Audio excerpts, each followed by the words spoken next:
एक छोटा सा पॉइंट, चलिए पहले कल की क्लास से स्टार्ट कर लेते हैं, फिर उसके बाद आगे बढ़ते हैं। देखिए कल हम लोग पढ़ रहे थे आर्टिकल 32 को।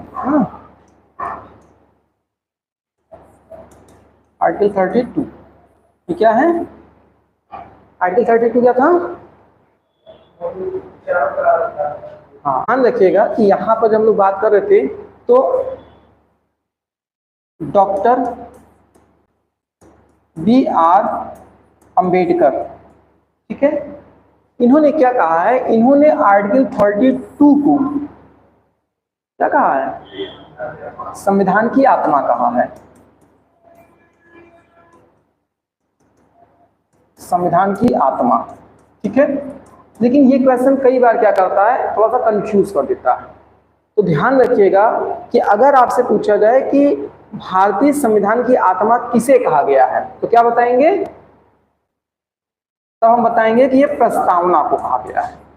ये हमेशा ध्यान रखिएगा कि भारतीय संविधान की आत्मा किसे कहा गया है, तो प्रस्तावना को कहा गया है, ठीक है। लेकिन अगर आपको ये शब्द लगा दे कि डॉक्टर भीमराव अंबेडकर के अनुसार भारतीय संविधान की आत्मा किसे कहा गया है, तब आप बताएंगे फिर आर्टिकल 32 को, ठीक है।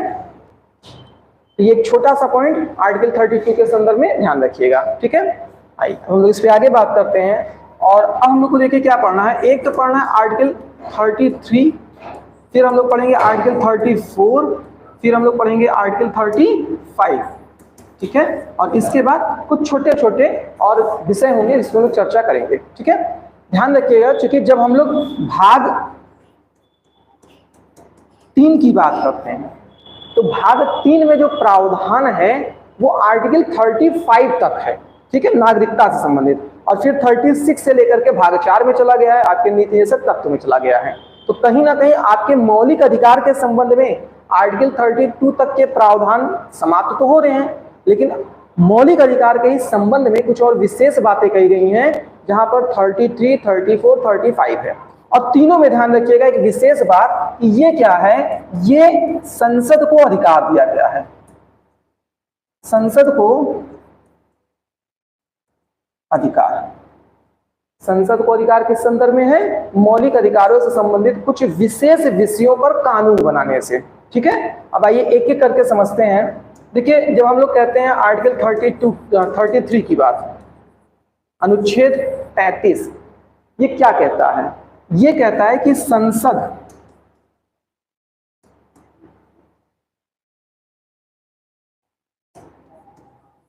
सुरक्षा बल,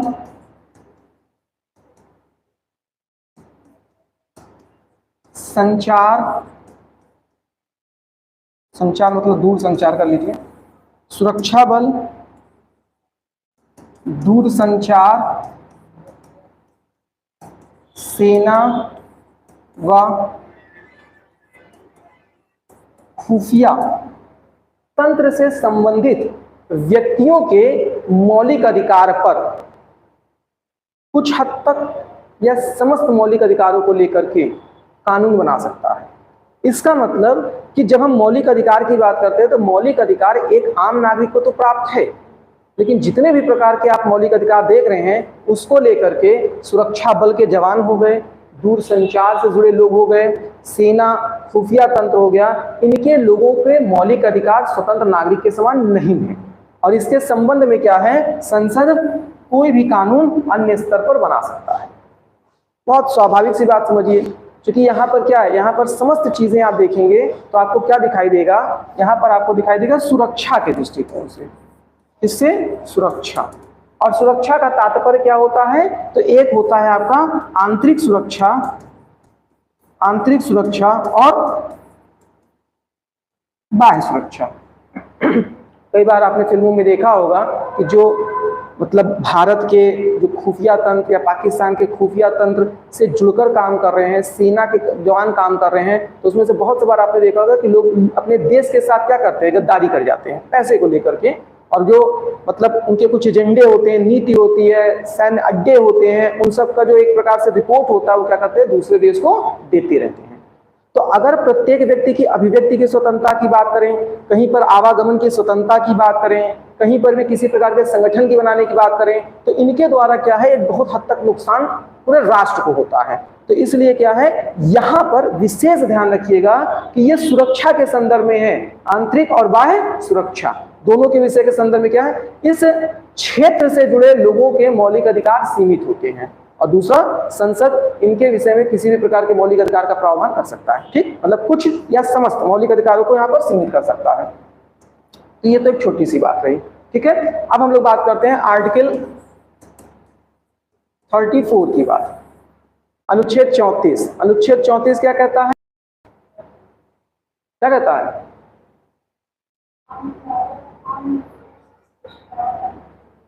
देखिए यहां पर आर्टिकल 34 क्या कहता है कि यदि किसी क्षेत्र में क्या है, सैन्य कानून लागू किया जाता है, सैन्य कानून, ध्यान समझिएगा, यदि किसी क्षेत्र में सैन्य कानून लागू किया जाता है, इसी को हम क्या कहते हैं, मार्शल लॉ। तो ऐसी स्थिति में वहां पर, अब किसी क्षेत्र का मतलब क्या है, यदि भारत के किसी विशेष क्षेत्र में, जनरली पूरे भारत में लगता नहीं है, किसी क्षेत्र में ही लगता है, लेकिन भाई संज्ञा में दोनों लेके चलते हैं, ठीक है, या किसी क्षेत्र पर, किसी क्षेत्र में यदि सैन्य कानून लगता है तो वहां के भी जो नागरिक होते हैं, उनके जो मौलिक अधिकार होते हैं वो क्या होते हैं, वो सीमित हो जाते हैं। और उनके भी मौलिक अधिकारों के संदर्भ में संसद के पास कानून बनाने का अधिकार है, ठीक है। अब सबसे पहली चीज समझिए कि ये सैन्य कानून कहां लगता है और किन परिस्थितियों में लगता है। तो सैन्य कानून जब कभी भी कहीं आंतरिक सुरक्षा का मुद्दा होता है, जहां पर किसी प्रकार के अलगाववाद या गृह युद्ध जैसी स्थिति बनती है, ठीक है। तो इसका मतलब यहां पर अब जो पूरा प्रशासन होगा वो क्या होता है, वो सेना के अंडर में चला जाता है। तो चूंकि जब आप देख रहे हैं संसद को कानून बनाने का अधिकार है, तो इसका सीधा सा अर्थ क्या निकल के आ रहा है कि भाई संसद कोई ना कोई क्या है, संसदीय प्रक्रिया से कानून बनाता है, जिसको आप विधि या अधिनियम के रूप में देखते हैं। तो यहीं पर क्या हुआ, सबसे पहली बार क्या हुआ, 1958 में एक क्या है, एक कानून बना। कौन सा था, कौन सा था, armed force special power act, ठीक है, armed force special power act. इसका मतलब क्या है, सशस्त्र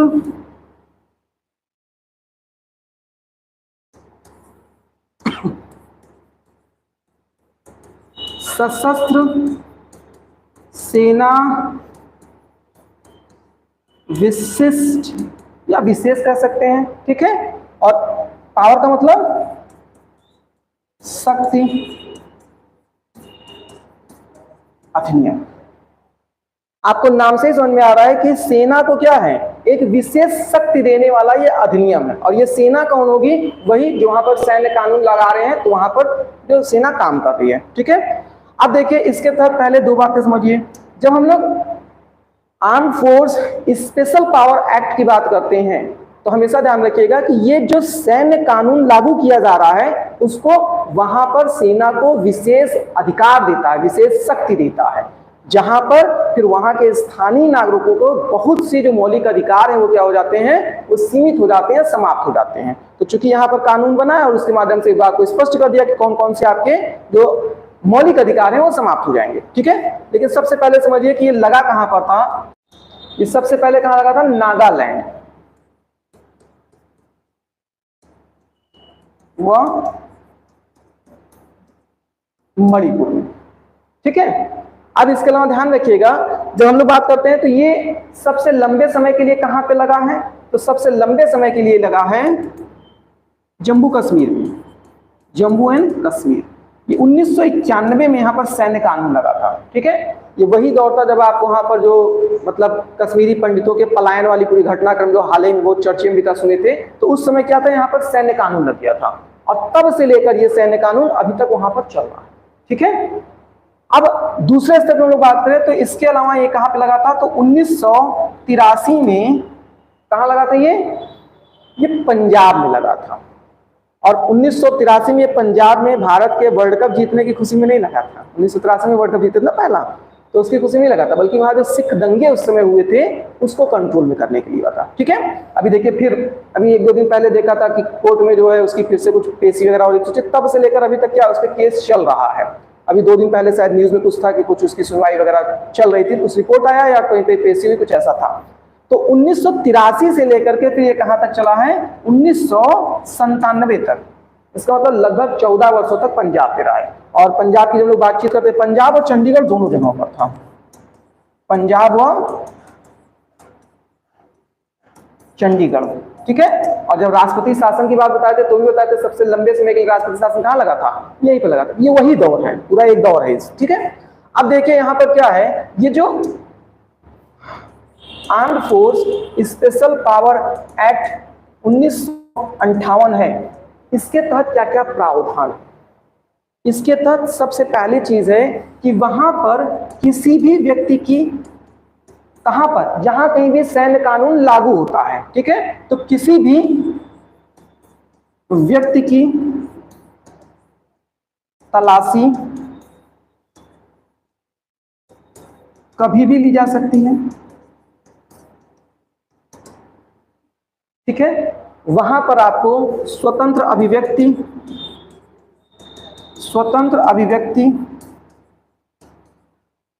व सम्मेलन का अधिकार नहीं होता है, क्योंकि स्वतंत्र अभिव्यक्ति और सम्मेलन क्या करता है, अगर अलगाववाद है, गृह युद्ध हो रहा है, तो उसमें संवेदनाओं के साथ और भड़काव दे सकता है। ठीक है, और उसके तहत क्या हो सकता है, वहां पर और ज्यादा विद्रोह हो सकता है, जन विद्रोह हो सकता है। ठीक है, इसके अलावा ध्यान रखिएगा कि जब हम अगले से बात करें तो किसी व्यक्ति की तलाशी लेने का मतलब क्या है, रास्ते में कोई आ रहा है, संदिग्ध है, गाड़ियों से आ रहा है, जा रहा है, तो कहीं पर भी किसी भी स्तर पर उसको तलाशी ली जा सकती है। ठीक है, बिना किसी वारंट के किसी भी व्यक्ति को संदेह के आधार पर गिरफ्तार किया जा सकता है, संदेह के आधार पर गिरफ्तार। ठीक है, इसके अलावा कहीं पर भी किसी भी घर की तलाशी कभी भी ली जा सकती है, किसी भी घर की तलाशी कभी भी ली जा सकती है।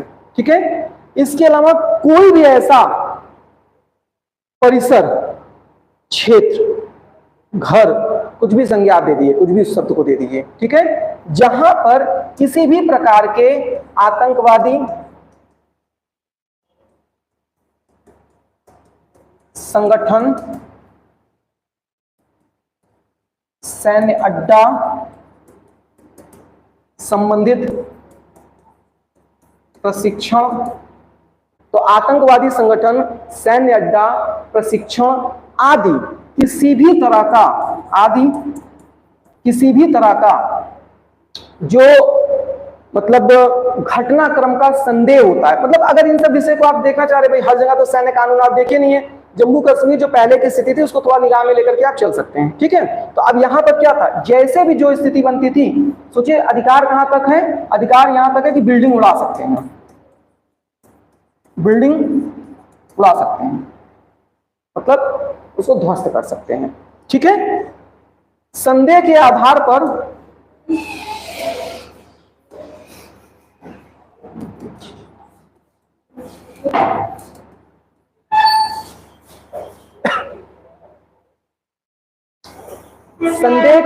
पर किसी भी व्यक्ति को वार्निंग देकर के या सुरक्षा के दृष्टिकोण से गोली मारा जा सकता है।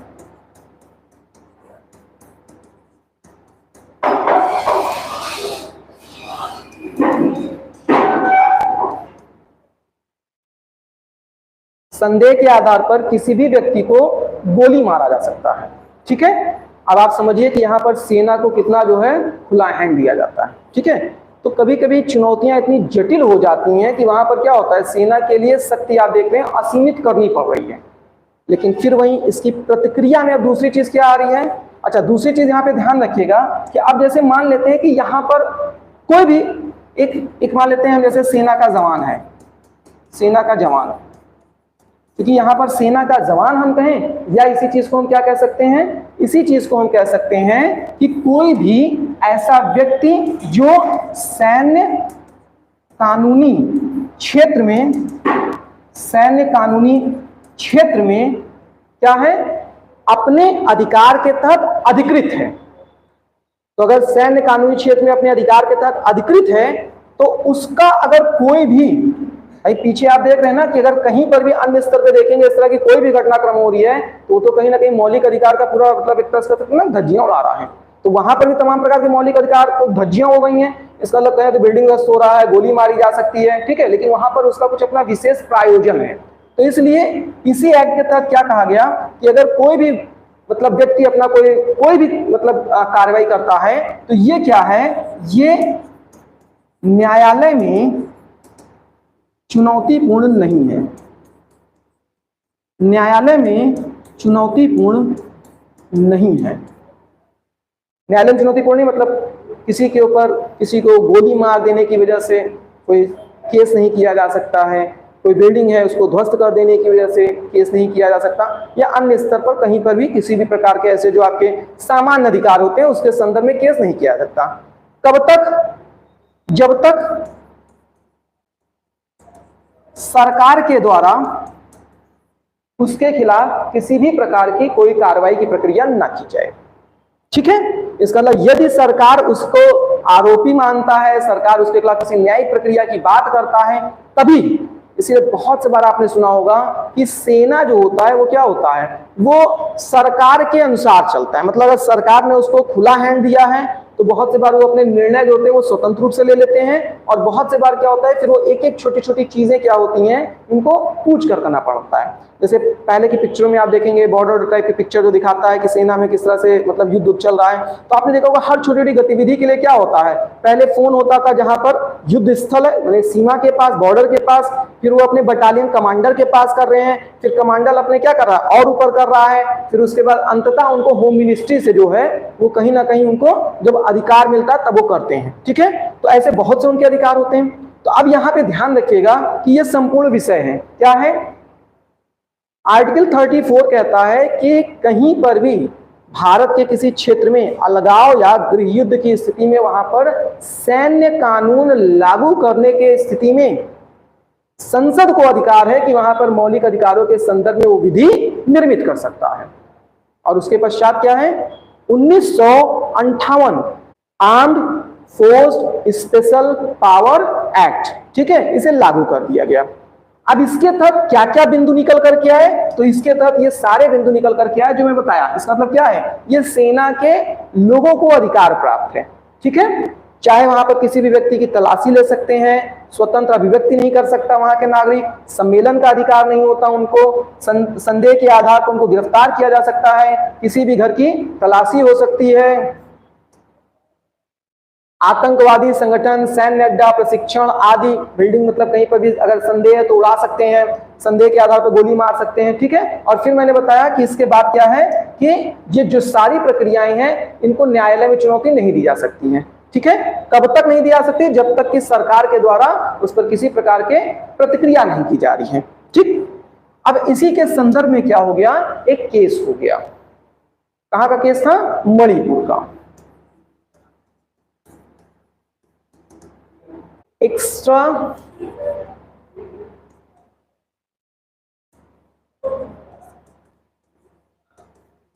Judicial execution victims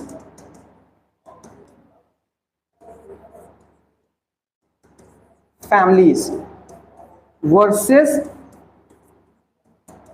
union of India.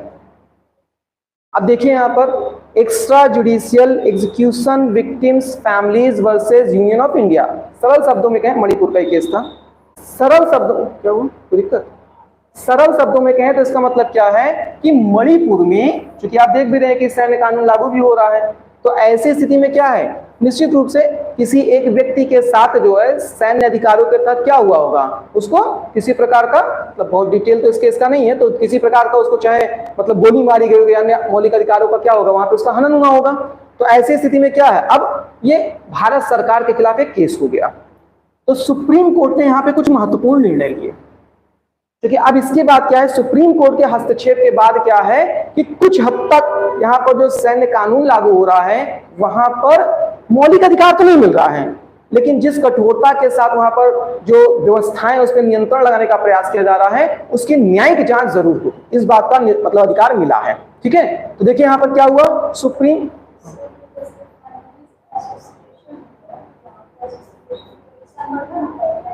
Families association मतलब कई लोगों की फैमिलियां साथ में चल सकती हैं। देखिए एसोसिएशन का मतलब एक शाब्दिक अर्थ के रूप में आप संगठन भी कह सकते हैं, लेकिन मतलब होता है समूह से। जैसे कोई एक मुद्दा जब होता है तो जब याचिका दायर हो रही है, ठीक है, तो मान लेते हैं कि कोई प्रतिक्रिया हुई जहां पर भीड़ थी और भीड़ में क्या थे, 10 लोग थे। जैसे मान लेते हैं कहीं पर कोई एक्सीडेंट हो गया, बस जा रही थी एक्सीडेंट हो गया, और जब बस जा रही थी एक्सीडेंट हो गया तो उसका कारण बताया गया कि जैसे ब्रिज था कमजोर था, टूट गया तो गिर गई, तो हम सरकार खिलाफ करेंगे कि ऐसा ब्रिज क्यों बना था। तो अब उसमें जैसे 10 लोग मरे हैं तो किसी एक के परिवार ने तो उसमें केस नहीं ना किया, जब केस दायर हो रहा है तो 10 की तरफ से हो रहा है, तो 10 का मतलब क्या हो गया, जो विक्टिम है यानी जो उसमें नुकसान उठाए हैं उनके फैमिली द्वारा, तो 10 लोगों का समूह अपने आप में एसोसिएशन हो गया। मतलब एसोसिएशन यहाँ पर कोई ऐसा नहीं है कि किसी संगठन के माध्यम से प्राप्त, एसोसिएशन एक इंग्लिश का शब्द है जिसका मतलब समूह, संगठन। तो जब संगठन की बात करते हैं तो वो लोग अपने नाम के आगे एसोसिएशन लगा देते हैं, उससे पता चलता है कि एक संगठन है। और इस तरह के केस में क्या होता है, वो एक समूह को दर्शाता है, मतलब इंडिविजुअल पिटिशन नहीं है, याचिका नहीं है, ये कई लोगों के द्वारा दायर किया गया याचिका है। ठीक है, तो ये हो जाएगा extra judicial execution victims families association versus union of India. ठीक है, विक्टिम मतलब जो किसी चीज का मतलब भोगी होता है, जैसे आप कहते हैं ना एसिड विक्टिम, एसिड विक्टिम का मतलब जिस लड़की के ऊपर एसिड फेंका गया वो उसका शिकार हुआ है, तो जो शिकार हुआ है किसी चीज का है? नहीं, गवाही नहीं, हो सकता है जिसके साथ ये हुआ वो रहा ही ना हो, वो खत्म हो गया। हाँ, तो मतलब फैमिली तो याद करिए, तो विक्टिम मतलब जिसके साथ कोई घटनाक्रम हुआ है। ठीक है, हाँ शिकार हिंदी होता है, शिकार मतलब जो भी उसके चपेट में आया। ठीक है, तो देखिए अब यहां पर सुप्रीम कोर्ट ने क्या निर्णय लिया, यहां पर सुप्रीम कोर्ट ने निर्णय लिया कि तथाकथित का अर्थ क्या है, सो कॉल्ड ना, मतलब अभी तो ये सरकार कह रही है या सेना कह रही है ना कि फला या अमुक व्यक्ति जो है वो अपराधी था, आतंकवादी था। ठीक है, तो कह रहे तथाकथित आपराधिक भी, मान भी ले कि अगर वो आपराधिक था, तथाकथित आपराधिक भी भारत का क्या है, नागरिक है, और प्रत्येक नागरिक का कम से कम क्या है, वो अपना न्याय के लिए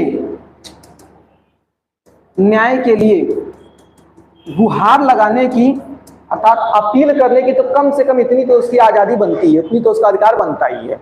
ठीक है, तो निष्कर्ष स्वरूप आप कहिए कि इसका मतलब अब यदि किसी के साथ भी, जैसे किसी को गोली मार दिया गया या मैंने बताया कि बिल्डिंग को ध्वस्त कर दिया गया, तो ऐसी स्थिति में चूंकि मुद्दा बड़ा गंभीर हो जाता है, तो हो सकता है कि वास्तव में आतंकवादी हो सकता है वो आतंकवादी ना हो।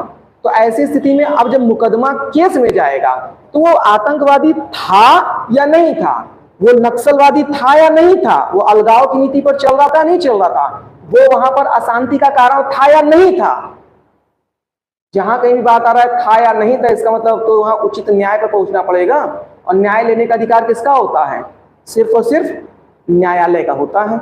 इसलिए यहां पर कहा गया कि कम से कम इन विषयों पर क्या होगा, इसको न्यायिक चुनौती तो दी ही जा सकती है। ठीक है, तो ध्यान रखिएगा कि एक तरफ क्या है, एक तरफ 1958 सैन्य कानून के संदर्भ में संसद का अधिनियम है, ठीक है, और दूसरी तरफ क्या है, एक आपको केस देखने को मिल रहा है जहां पर फिर निर्णय लिया गया कि सैन्य कानून के तहत जो अधिकार सेना को दिए जा रहे हैं उसकी न्यायिक समीक्षा तो की जा सकती है, ठीक है। सुने, तो यहाँ पर देखिए अब आर्टिकल 34 भी किससे संबंधित है, आर्टिकल 34 संबंधित हो गया आपका पुनः एक बार संसद से, और संसद क्या कर रहा है, कानून बना रहा है, ठीक है। अब आर्टिकल 35 की बात करते हैं। आर्टिकल 35 क्या है, आर्टिकल 35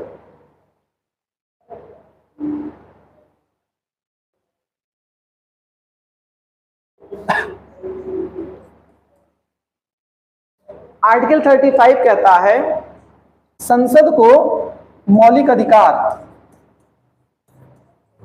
सीमित करने का अधिकार, मतलब हो गया कि अब संसद जो है वो समस्त मौलिक अधिकार या कुछ मौलिक अधिकारों पर सीमाएं लगा सकता है, ठीक है। लेकिन इसमें ध्यान रखिएगा 358 क्या कहता है कि कभी भी क्या होगा, जब एक तरह से हम कहें मतलब बाह्य आक्रमण या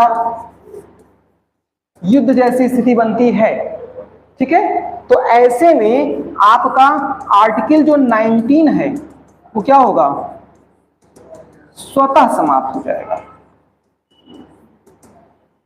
स्वतः समाप्त हो जाएगा, ठीक है। फिर आर्टिकल 359 क्या कहता है, 359 समान परिस्थितियों में युद्ध हो गया, बाह्य आक्रमण हो गया, सशस्त्र विद्रोह हो गया, ऐसे स्थिति में क्या होगा, जो एक राष्ट्रीय आदेश होता है, राष्ट्रीय आदेश, इस राष्ट्रीय आदेश के तहत कुछ या समस्त जो मौलिक अधिकार है उनको समाप्त किया जा सकता है, ठीक है। 2 पॉइंट 358 ये कहता है कि जब बाह्य आक्रमण, युद्ध या सशस्त्र विद्रोह जैसी स्थिति होगी तो ऐसी स्थिति में क्या हो सकता है, ऐसी स्थिति में आर्टिकल 19 स्वतः समाप्त हो जाएगा। लेकिन 359 क्या कहता है कि ऐसी स्थिति में आपको एक राष्ट्रीय आदेश से सारे मौलिक अधिकार समाप्त किए जा सकते हैं, ठीक है। लेकिन फिर क्या हुआ, फिर एक 44वां संविधान संशोधन हुआ, 44वां संविधान संशोधन कब का है, 44वां संविधान संशोधन, हाँ, तो 1978। देखिए जो 44वां संविधान संशोधन था, इस 44वें संविधान संशोधन के तहत जो आपने देखा था कि वो जयप्रकाश नारायण जी के नेतृत्व में क्या हो रहा है, एक आंदोलन हो रहा है। आंदोलन का जो दायरा था वो पूरे राष्ट्रीय स्तर पे हो रहा था और वो सरकार के खिलाफ हो रहा था, इंदिरा गांधी की सरकार थी। और उस समय क्या हुआ, फिर आंदोलन को समाप्त करने के लिए ही क्या किया गया था, जो वहां पर पहले एक शब्द हुआ करता था कि आंतरिक अशांति, बाद में उसी को क्या है संशोधित किया गया ना, सशस्त्र विद्रोह कर दिया गया था। तो अब इससे पहले तक तो ये था कि एक आदेश से किसी को भी गिरफ्तार किया जा सकता है, और आप देखते थे फिर किसी को भी क्या था, मतलब लगभग देश के सभी जो नेता थे उनको पकड़ करके जेल में डाल दिया गया था, जो भी सरकार के खिलाफ बोलता था जेल में डाल दिया जाता था, ठीक है। तो ये प्रावधान बना। तो कहीं ना कहीं जब नई सरकार बनी तो सबसे पहले उसको लगा कि भाई मतलब इस तरह की तानाशाही नहीं होनी चाहिए ना कि सरकार कभी भी चाहे तो किसी को भी क्या है वो जेल में डाल दे। तो फिर वहां पर संशोधन किया, और क्या संशोधन किया गया, कहा गया कि एक आदेश से समस्त मौलिक अधिकारों को तो समाप्त किया जा सकता है, लेकिन किसी भी स्थिति में आर्टिकल 20 और आर्टिकल 21 इनको निलंबित नहीं किया जा सकता। आर्टिकल 20 क्या है, दोष सिद्धि के संबंध में संरक्षण का अधिकार, ठीक है। अर्थात किसी को अगर किसी आरोप के लिए दोषी करार दिया जाता है तो कम से कम वो अपनी बातों को रख सके, ठीक है, उसका वो मौलिक अधिकार है। और आर्टिकल 21 क्या है, प्राण एवं दैहिक स्वतंत्रता, यानी प्रत्येक व्यक्ति को क्या है जीने का अधिकार है, ठीक है। तो ये समझिएगा, इसलिए इसको बताया आपको ऐसे कि जब भी आप किसी घटनाक्रम को समझेंगे तो उसके बाद की प्रतिक्रिया में आप उसका प्रावधान जो है वो सन और संशोधन बड़े आराम से समझ सकते हैं। क्योंकि पहले एक केवल राष्ट्रीय आदेश से था, फिर उसके बाद क्या हो रहा है, जब इमरजेंसी का दौर आ रहा है तो वहां पर मनमाने तरीके से गिरफ्तारी हो रही है, तो नई सरकार द्वारा क्या किया रहा है, सबसे पहले उसी शक्ति को समाप्त किया जा रहा है। और वहीं पर जाकर फिर क्या है, 44वां संविधान संशोधन 1978। फिर आपको हमेशा ध्यान रहेगा, देखिए इसीलिए जो 44वां संविधान संशोधन 1978 है, वास्तव में आप देखेंगे तो यहाँ की जो लगभग 90% व्यवस्थाएं हैं वो क्या है, वो या तो 42वें संविधान संशोधन 1976 का रूप पुनः मूल संविधान के तहत लाया गया, या मूल संविधान के कुछ ऐसे लूप होल्स, कुछ ऐसी कमियां जिनका सरकार के द्वारा फायदा उठा करके शक्ति का दुरुपयोग किया गया, उसको समाप्त करने के बाद। जैसे आपने देखा था कि मंत्रिपरिषद की सलाह पर राष्ट्रपति क्या कर सकता है, राष्ट्रीय आपात घोषित कर सकते हैं। तो फिर बाद में आपने देखा कि भाई ये तो गलत है, मंत्रिपरिषद ने तो कभी कहा ही नहीं इस तरह की चीजें, लेकिन केवल और केवल एक व्यक्ति के मतलब राष्ट्रपति को इशारा कर देने से, ऐसा करने से हो गया। तो आपने देखा फिर परिवर्तन किया गया और क्या कहा गया कि मंत्रिमंडल के, और दूसरा शब्द का क्या प्रयोग किया गया, लिखित सलाह पर ही क्या हो सकता है, राष्ट्रपति जो है शासन लगा सकते हैं, राष्ट्रीय आपात घोषित कर सकते हैं। क्यों? क्योंकि इस संविधान में थोड़ी सी कमी रह गई थी। फिर दूसरी चीज आपने देखा कि राष्ट्रीय आपात का आधार क्या था, तो दूसरा आपने देखा कि राष्ट्रीय आपात का आधार क्या था, सशक्त विद्रोह पहले नहीं था। क्या था वहां पर आप देखे थे कि मतलब आंतरिक अशांति शब्द का प्रयोग था। तो आंतरिक अशांति तो कभी भी घोषित किया जा सकता है, तो फिर ये भी कमी पाया गया। तो कुल मिलाकर के 1978 जो 44वां संविधान संशोधन था, वो उस तरह की व्यवस्थाओं के संदर्भ में संशोधन लेकर के आया था। बाकी कुछ बहुत विशेष नहीं था, जितना 42वां देखे वही 44वां जाकर के परिवर्तित कर दिया गया था। ठीक है, क्लियर है ना? तो अभी तक आप लोगों ने क्या क्या देखा, फिर से समझ लीजिए। देखिए जब हम लोग बात कर रहे हैं तो अब संसद को क्या क्या अधिकार मिले। संसद को एक अधिकार तो ये मिला कि जो हमारा खुफिया तंत्र है, खुफिया तंत्र, इसके अलावा जो संचार से जुड़े विभाग हैं या संचार से जुड़े लोग हैं, इसके अलावा अगर हम लोग बात करें तो जो आपका और क्या है, सेना हो गया, ठीक है, सशस्त्र बल हो गए, ये सभी क्या कर सकते हैं, इनके मौलिक अधिकारों पर संसद द्वारा कानून बनाकर नियंत्रण स्थापित किया जा सकता है, सीमित किया जा सकता है। ठीक है, फिर दूसरा आपने देखा क्या था कि किसी क्षेत्र में जब सैन्य कानून लागू किया जाता है तो सैन्य कानून के कारण वहां के नागरिकों के मौलिक अधिकारों पर कुछ अंकुश या सीमाएं संसद द्वारा कानून बनाकर लगाया जा सकता है।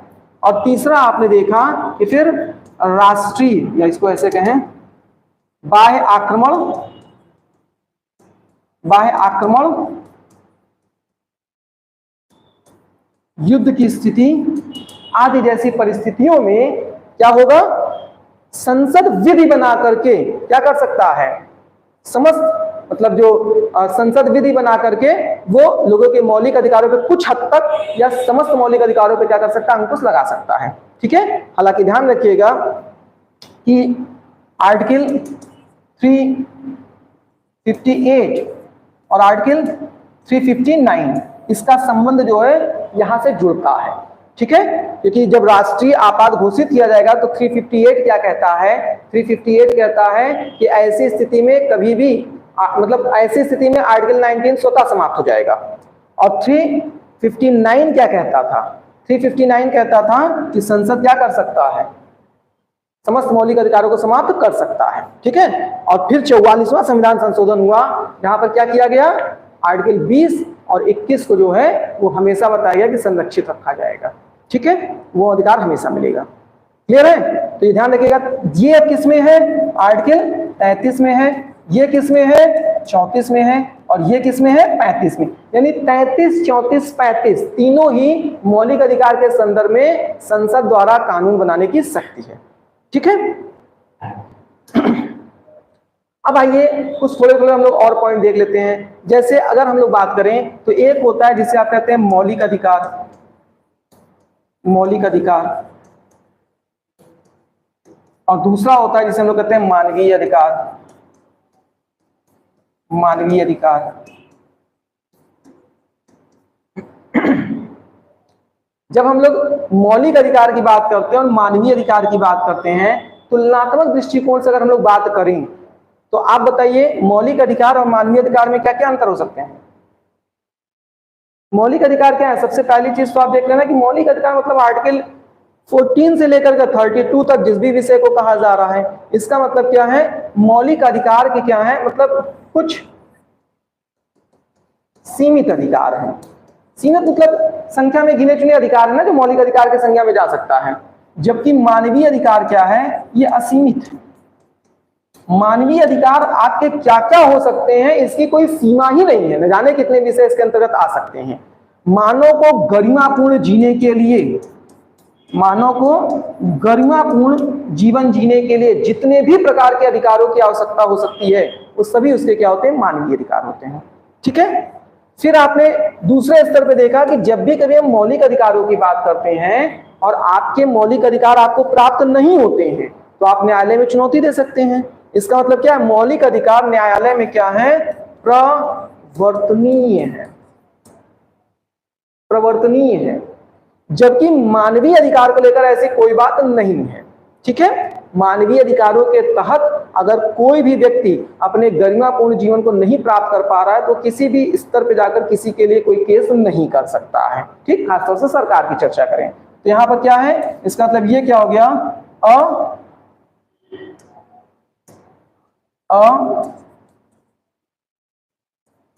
अप्रवर्तनीय है।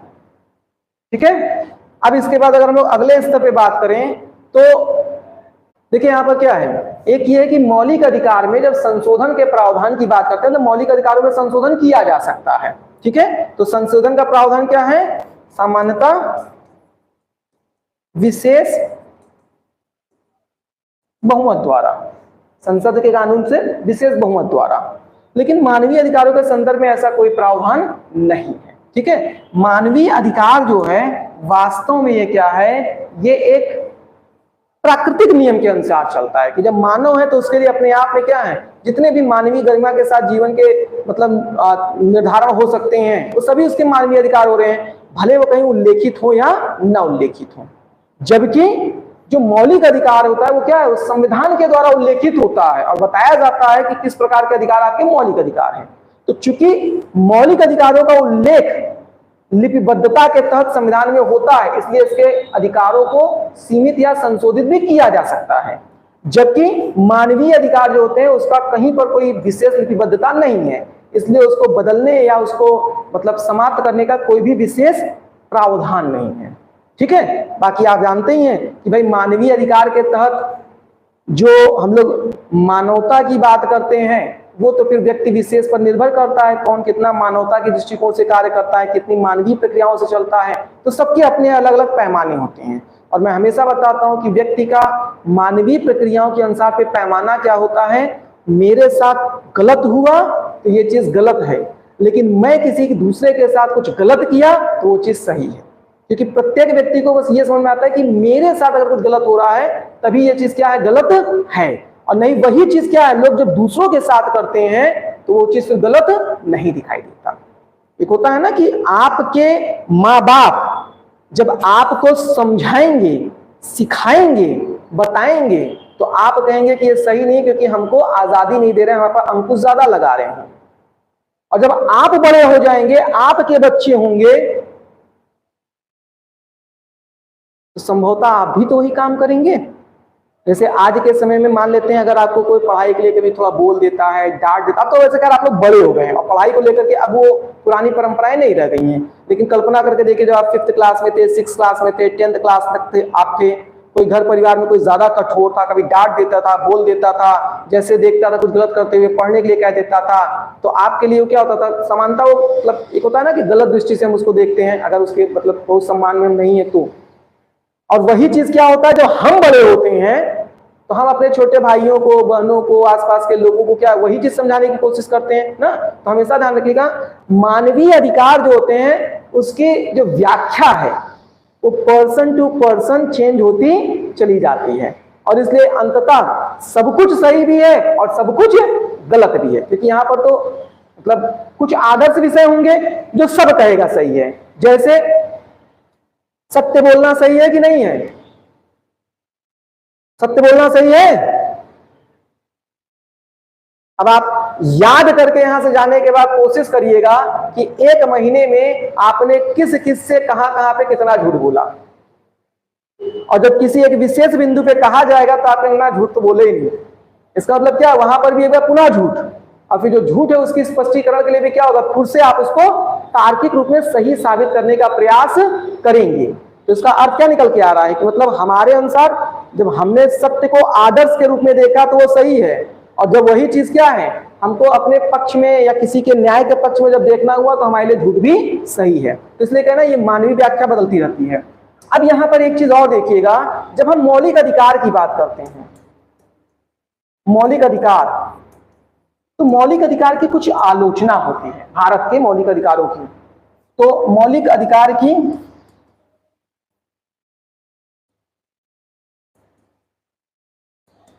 आलोचना, तो मौलिक अधिकार की सबसे पहली आलोचना तो ये होती है कि मौलिक अधिकार के संदर्भ में जहां एक तरफ संविधान आपको क्या देता है, कुछ अधिकार देता है, अधिकार का संदर्भ आपको मौलिक अधिकारों की कुछ स्वतंत्रता देता है सभी संदर्भ में, वहीं दूसरे हाथ से क्या करता है, उस पर कुछ सीमाएं या अंकुश लगा देता है। तो जहां एक तरफ आप देख रहे हैं कि जैसे आपने देखा, हम लोग आर्टिकल 19 की बात कर रहे थे, 19 क्लॉज 1, तमाम प्रकार की आपको स्वतंत्रता दी गई, लेकिन प्रत्येक स्वतंत्रता पे सीमाएं भी लगा दी गई। फिर आपने आर्टिकल 33, 34, 35 देखा कि कहां भिन्न भिन्न विषयों पर क्या है, आपके मौलिक अधिकारों पर क्या किया रहे हैं, वो सीमाएं लगा दी जा रही हैं। और अन्य प्रावधानों भी आपने देखा कि ज्यादातर मौलिक अधिकारों पर कुछ ना कुछ सीमाएं आपकी लगी हुई हैं। तो कुछ लोगों का मानना है कि भाई यहाँ पर क्या है, जहां संविधान एक तरफ से लोगों को अधिकार दे रहा है, वहीं दूसरे हाथ से क्या अधिकार छीन भी दे रहा है। ठीक है, दूसरा चीज क्या है, मौलिक अधिकार के जो विषय हैं, जो बिंदुगत पॉइंट आपने देखा था ना, मतलब जो बिंदुगत विषय देखा था आपने, तो यहाँ पर मानना है विशेषज्ञों का, ध्यान रखिएगा, ये सब ज्यादातर जो विशेषज्ञ हैं वो कौन है, ये विशेषज्ञ जिस समय संविधान बना था उसी समय से चर्चा होना शुरू हो गई थी। तो भारतीय विशेषज्ञ थोड़ी ना रहते हैं, ज्यादातर तो विदेशी रहते हैं, तो क्यों कहेंगे कि आपका अच्छा है। ठीक है, अच्छा, दूसरा, कुछ भारत के भी तार्किक लोग होते हैं, जो होगा उसको भी तो जलन होगी, हमसे ज्यादा विद्वान थे ये, हमको लेकर नहीं गए। मतलब ऐसा ना समझिए कि आप किसी भी समय मानव के बीच में आपसी प्रतिस्पर्धा नहीं रही है, वो तो हमेशा से रही है। तो उस समय भी तो ऐसे बहुत से लोग रहे होंगे ना, जो संविधान सभा में जब नहीं रखे गए तो उनको भी तो अंदर से रहा होगा प्रतिस्पर्धा भाव में कि हमको क्यों नहीं रखे, क्या हमसे ज्यादा विद्वान वो हैं या हमसे ज्यादा महत्वपूर्ण वो हैं। तो कहीं ना कहीं उनके में आपसी क्लैश भी, वो धीरे धीरे उनके विचारों के दर्शन में तार्किक होकर दिखना शुरू हो जाएगा। तो ऐसे लोग ये आलोचक बनते हैं। ठीक है, हालांकि आलोचना की गुंजाइश भी है, आलोचना भी जरूरी है। तो देखिए यहाँ पे क्या कहता है कि जो मौलिक अधिकार है ना, इसके विषय जो है मौलिक अधिकार, इसके बहुत से जो विषय हैं वो क्या हैं, आपस में उलझे हुए हैं। मतलब एक तरफ जहां मौलिक अधिकार किसी बात की करता है, वहीं दूसरी तरफ किसी और बात की कर देता है। इसलिए क्या होता है, मौलिक अधिकारों के संदर्भ में क्या है, यहाँ पर केस की संभावना बहुत ज्यादा बन जाती है, क्योंकि जितना ज्यादा विषय है, जितने ज्यादा उसमें मतलब आप देखते हैं टकरार है, एक दूसरे से मिलता जुलता विषय है, स्पष्टीकरण नहीं हो पा रहा है कि निर्णय किस आधार पर क्या सही है क्या गलत है, तो केस की संभावना उतनी ज्यादा बन जाती है। देखिए ऐसे में क्या है, आइवर जेनिक्स, ये जो आइवर जेनिक्स की हम लोग चर्चा कर रहे हैं, इन्होंने क्या कहा है, इन्होंने कहा है कि ये जो भारत का मौलिक अधिकार है, मैंने कहा था पहले भी ज्यादा तो विदेशी लोग अपने राय दिए हैं, तो एक उदाहरण के तौर पे आपको दिख ही जा रहे हैं। ये क्या है, ये वकीलों का स्वर्ग है, वकीलों का स्वर्ग है।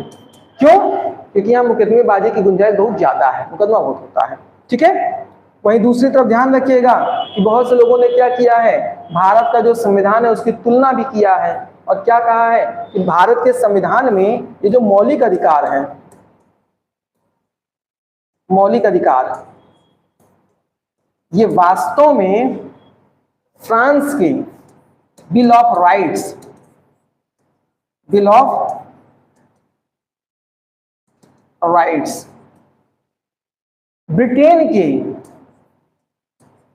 मैग्ना कार्टा और अमेरिका के नागरिक अधिकार के समान, क्योंकि वहां के भी संविधान में व्यवस्थाओं में क्या जो नागरिक को अधिकार दिया गया है, हमने मौलिक अधिकार कह दिया, ब्रिटेन ने मैग्ना कार्टा कह दिया, फ्रांस ने उसी को क्या बिल ऑफ राइट्स कह दिया, और वही अमेरिका ने क्या नागरिकों का अधिकार कह दिया। ठीक है, तो इस तरह से राइट्स ऑफ सिटीजन, इस तरह से क्या है तमाम जगहों पर अलग अलग तरह के जो संदर्भ प्रयोग किए हैं वही भारत में मौलिक अधिकार है। ठीक है, इसके अलावा और क्या बताया गया, वास्तव में यहाँ बताया गया कि आलोचना के रूप में बताया गया कि भारत का जो मौलिक अधिकार है उसका स्वरूप जो है ना, स्वरूप, ये स्वरूप जो है ये स्वतंत्र नहीं है, स्वतंत्र नहीं है, बल्कि अमेरिका के जो मौलिक अधिकार हैं उनसे प्रभावित है।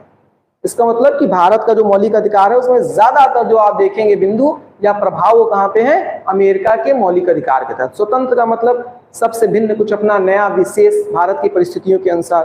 भाई यहाँ मानवीय अधिकार सब जगह पे समान है, तो मौलिक अधिकार कितना भिन्न निकाल के ला पाएंगे आप, कहीं ना कहीं विषय का टकराव तो देखने को मिलेगा ही मिलेगा। ठीक है, तो कुल मिलाकर के ये तमाम तरह से लोग अपने अपने स्तर पे क्या है इसकी आलोचना करते हैं। ठीक है, तो अब यहाँ पे क्या हो रहा है, आपका जो मौलिक अधिकार था, एक पूरा लंबा भाग आपने देखा, भाग 3, ये क्या हो रहा है, समाप्त हो रहा है।